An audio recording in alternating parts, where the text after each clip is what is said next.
سورۃ توبہ میں صرف ایک جگہ ان کا نام مذکور ہے۔ اس کے علاوہ سورہ بقرہ کی آیت نمبر 259 میں جو واقعہ بیان کیا گیا ہے اس کے بارے میں علماء اور مفسرین کا کہنا ہے کہ وہ حضرت عزیر علیہ السلام کے بارے میں خود تورات میں حضرت عزیر کے نام سے کتاب صحیح اسرا میں بھی ان کی اپنی زندگی کے بارے میں بہت زیادہ معلومات نہیں ملتی۔ صرف اسی قدر پتہ چلتا ہے کہ جس وقت بخت نصر نے بیت المقدس پر حملہ کیا تو آپ کام عمر تھے اور قید کر کے بابل لے جائے گئے، اور پھر بابل کی قید سے دوبارہ بیت المقدس کی تعمیر تک آپ بنی اسرائیل کے ساتھ رہے۔ حافظ ابو القاسم بن عساکر نے آپ کا ذکر یوں بیان کیا ہے: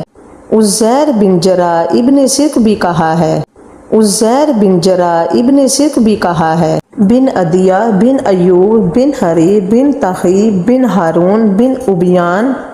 اور ایک قول کے مطابق آپ کے والد کا نام ساروخہ تھا۔